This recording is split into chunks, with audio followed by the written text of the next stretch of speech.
बच्चों, आज हम विषय इतिहास के अंतर्गत पाठ 10 प्राचीन भारत सांस्कृतिक के बारे में जानकारी प्राप्त करेंगे। इसमें हम देखेंगे कि प्राचीन समय में भाषा और साहित्य का स्वरूप कैसा था, लोगों का जनजीवन कैसा था, विज्ञान के क्षेत्र में क्या प्रगति हुई थी और शिक्षा के केंद्र कौन कौन से थे। साथ ही साथ स्थापत्य और कला के बारे में भी हम देखेंगे। जैसा कि हम सभी को पता है कि जो संस्कृत भाषा है वो सबसे प्राचीन भाषा जो है मानी जाती है। इसी संस्कृत में जब बदलाव हुआ तो लौकिक संस्कृत आया, फिर इसके बाद में अर्धमागधी, पाली जिसमें गौतम बुद्ध ने अपने उपदेश दिए, और प्राकृत ठीक उसी प्रकार से परिवर्तित हुए। प्राकृतिक जो भाषा थी वो अपभ्रंश के रूप में परिवर्तित हो गई। अपभ्रंश जो है वो भाषाओं का बिगड़ा हुआ रूप भी माना जाता है। जैसे आप हिंदी बोलते हैं, जो आप किताबों में पढ़ते हैं हिंदी, उसमें और आपके बोलने की जो हिंदी होती है उसमें परिवर्तन होता है। तो ठीक वैसे ही संस्कृत, लौकिक संस्कृति, पाली, प्राकृत, अपभ्रंश, इस प्रकार से जो भाषाएं हैं वो परिवर्तित हुई, और अपभ्रंश से ही भारत देश की कई भाषाओं का विकास हुआ।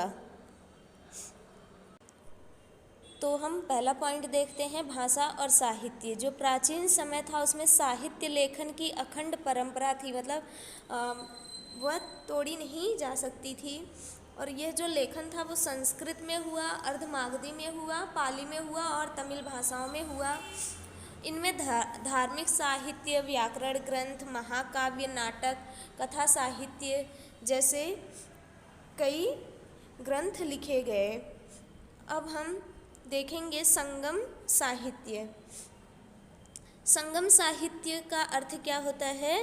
विद्वान साहित्यकारों की सभाएं। इन सभाओं में संकलित साहित्य संगम या संगम साहित्य के रूप में परिचित है। जैसा कि आप सभी को पता होगा कि जब दो नदियों का मिलन होता है तो उसे संगम कहते हैं, मतलब मिल करके जहाँ पर दो नदियाँ मिलती होती हैं। ठीक वैसे ही यहाँ पर भी जो विद्वान साहित्यकार थे उन्होंने साथ में बैठ करके इसकी रचना की थी। संगम साहित्य जो है तमिल भाषा में सबसे प्राचीन साहित्य है। इस साहित्य में सिलप्पदिकारम और मणिमेखलई जो हैं वो प्रसिद्ध महाकाव्य हैं। इसके माध्यम से हमें प्राचीन समय के जो दक्षिण भारत का जो राजनीतिक और सामाजिक जीवन था उसके बारे में हमें जानकारी प्राप्त होती है। अब हम देखते हैं धार्मिक साहित्य। इस साहित्य में आगम ग्रंथ, त्रिपिटक और भगवद गीता महत्वपूर्ण ग्रंथ हैं। जैन आगम ग्रंथ जो है वो अर्धमागधी में, सौरसेनी और महाराष्ट्रीय जैसे प्राकृत भाषाओं में लिखे गए हैं। इसमें महावीर, वर्धमान महावीर के जो उपदेश हैं वो आगम ग्रंथों में ही एकत्रित किए गए हैं। अपभ्रंश भाषा में महापुराण, चरित्र, कथा आदि साहित्य भी मिलते हैं। इसमें सिद्धसेन दिवाकर ने न्याय शास्त्र से संबंधित सम्मयी सुत्त नामक ग्रंथ और विमल सूरी ने पयुम चरीय नामक प्राकृत काव्य में रामकथा बताई है। हरिभद्र सूरी का समराइच कहा और उद्योतन सूरी का कुवलय माला कहा ग्रंथ जो है विशेष रूप से प्रसिद्ध हैं। त्रिपिटक में 3 पिटक है। पिटक का अर्थ होता है विभाग। जैसे आपके पास जो बैग होता है उसमें कई खाने बने होते हैं, तो जो हमारे पास किताब होती है उसमें भी इसी प्रकार से कई विभाग बनाए जाते हैं। जैसे आप देखते होंगे इतिहास की जो किताब है उसमें एक भाग में क्या है, इतिहास है, और दूसरे भाग में नागरिक शास्त्र है। तो यहाँ पर भी एक ही बुक में 3 विभाग बनाए गए थे और ये पाली भाषा में लिखे गए हैं। पाली भाषा में जो गौतम बुद्ध ने उपदेश दिया है इन्हीं 3 पिटकों में वो एकत्रित कर दिया गया है। पहला है सुत्त पिटक। इसमें जो गौतम बुद्ध के उपदेश हैं उनके वचनों को एकत्रित किया गया है। इन वचनों को सूक्त कहते हैं। विनय पिटक जो है दूसरा है यहाँ पर विनय शब्द का अर्थ नियम है, तो जो बौद्ध भिक्षुओं के लिए जो नियम बनाए गए थे और उसके बारे में उनका आचरण कैसा होना चाहिए, उनका दैनिक जीवन कैसा होना चाहिए, इसके विषय में नियम दिए गए हैं। जैसे आपको डायरी मिलती है तो उसमें नियम स्कूल का क्या होना चाहिए वो दिया गया रहता है। अगला है तीसरा अभिधम्म पिटक। इसमें बौद्ध धर्म के जो दर्शन है उसको समझाया गया है। त्रिपिटक की व्याख्या करने वाला अट्ठकथा अर्धकथा नामक ग्रंथ प्रसिद्ध है। विदुषियों ने अपने अनुभव बताने वाली गाथाओं की रचना की है। उन गाथाओं को थेरी गाथा नामक ग्रंथ में संकलित किया गया है। तो गौतम बुद्ध ने पाली भाषा में अपने उपदेश दिए थे ताकि लोगों को आसानी से समझ में आ सके। इसके लिए जो ग्रंथ लिखे गए वो भी पाली भाषा में ही लिखा गया, क्योंकि गौतम बुद्ध के समय में पाली भाषा जो है वो बोली जाती थी। हिंदुओं का पवित्र ग्रंथ भगवत गीता महाभारत का ही एक अंग है। आप सभी ने महाभारत जो है लॉकडाउन के समय में देखा होगा। उसमें कहा गया है कि फल की आशा न करते हुए अपना अपना कर्तव्य करें। 8वीं शताब्दी में आद्य शंकराचार्य हुए थे। उन्होंने ज्ञान और वैराग्य जैसी बातों पर बल दिया।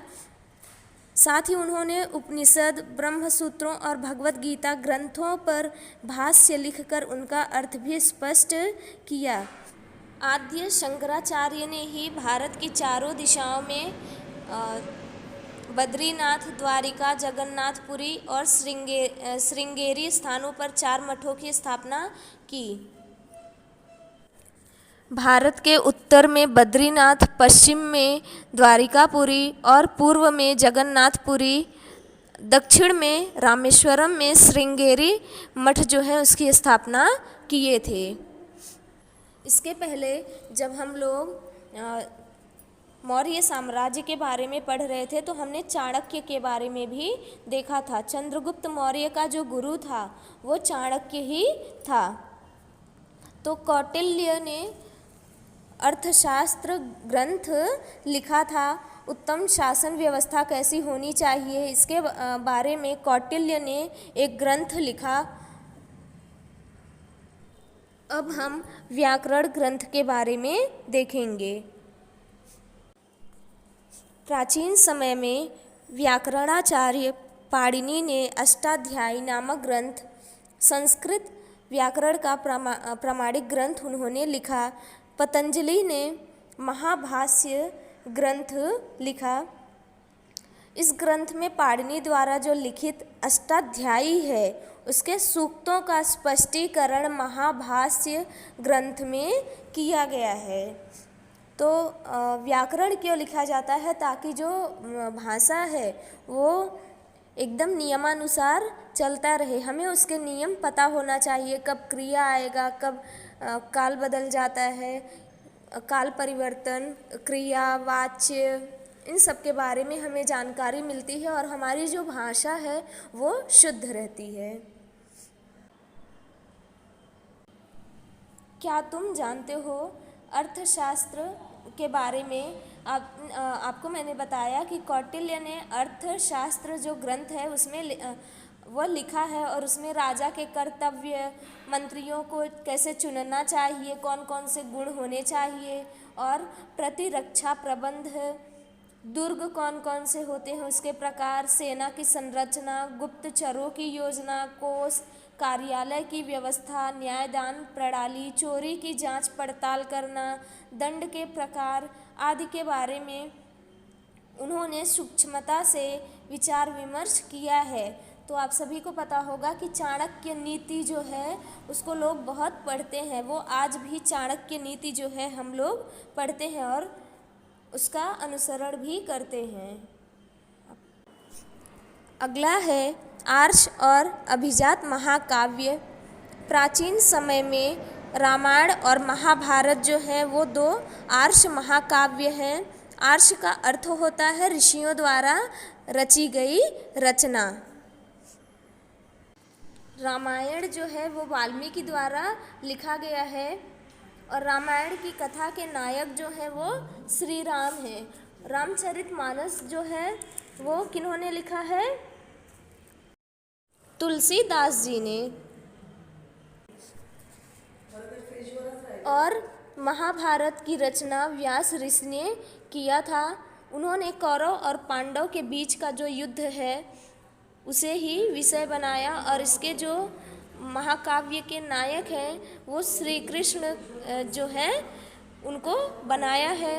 इसमें इन्होंने मानवीय भाव भावनाओं और उनके परिणामों के व्यापक दर्शन मिलते हैं। हमें किस प्रकार से अपने कार्य करने चाहिए इसके बारे में भी जानकारी मिलती है।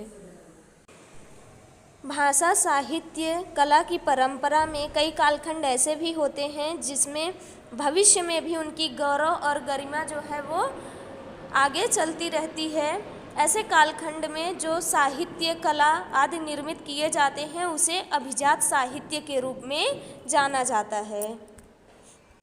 कालिदास द्वारा रचित रघुवंश और कुमार संभव, भारवी द्वारा रचित किरातार्जुनीय और माघ द्वारा रचित शिशुपाल वध, ये जो ग्रंथ हैं ये प्राचीन कालखंड के महाकाव्य जो हैं ये बहुत ही विख्यात हुए हैं।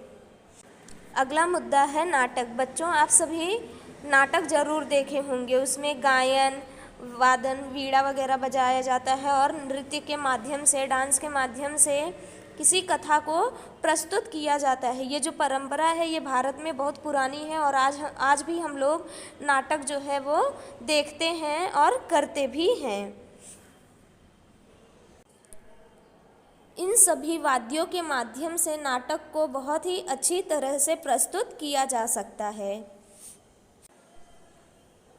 भरत मुनि ने नाट्य शास्त्र लिखा और इसमें उन्होंने कलाओं की प्रस्तुति कैसे की जानी चाहिए इसके बारे में बहुत ही स्पष्ट रूप से बताया है। संस्कृत नाटकों में भास नाटककार का लिखा, स्वप्न वासवदत्त कालिदास का लिखा, अभिज्ञान शाकुंतलम जैसे नाटक बहुत ही विख्यात हुए हैं।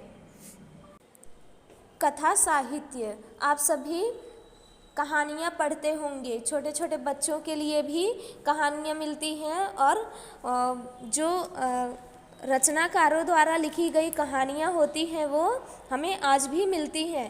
तो प्राचीन समय में भी कथा का उपयोग जो है वो मनोरंजन के लिए किया जाता था, साथ ही साथ उससे शिक्षा भी प्रदान की जाती थी। पैशाची नामक भाषा में गुणाढ्य का लिखा बृहत कथा ग्रंथ बहुत ही प्रसिद्ध हुआ है। विष्णु शर्मा ने पंचतंत्र कथा ग्रंथ लिखा और ये बहुत ही उत्कृष्ट नमूना है जो प्राचीन समय से ही चली आ रही है। पंचतंत्र की कहानियाँ, इसके माध्यम से छोटे छोटे बच्चों को शिक्षा प्रदान की जाती थी। क्या तुम जानते हो, उत्तर भारत से महाराष्ट्र तक के प्रदेशों में प्रचलित अधिकांश भाषाएं प्राकृत तथा साहित्य भाषाओं का संस्कृत भाषाओं का विकसित रूप है। ये मैंने आपको पहले ही बता दिया।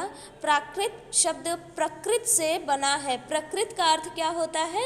नैसर्गिक अथवा प्राकृतिक, यानी कि लोगों के दैनिक व्यवहार में प्रचलित भाषा जो थी वो क्या थी? प्राकृत थी। प्राकृत भाषाओं का वर्गीकरण 4 समूहों में किया गया: पैशाची, सौरसेनी, मागधी और महाराष्ट्री। महाराष्ट्री प्राकृत से मराठी भाषा विकसित हुई। इस प्रकार प्राकृत भाषाओं से मराठी जैसी मराठी, हिंदी, गुजराती आदि भाषाएं जो हैं वो विकसित हुई हैं। और इसी विकास की प्रक्रिया में जो परिवर्तन हुए उन्हें अपभ्रंश भाषाएं कहा गया। अपभ्रंश भाषाओं में से जो आधुनिक भाषाएं हम लोग बोलते हैं वो विकसित हुई हैं। के देखो, पंचतंत्र की कोई कहानी प्राप्त करो और उसका नाट्यकरण करो। आपको पंचतंत्र की कोई एक कहानी पढ़नी है।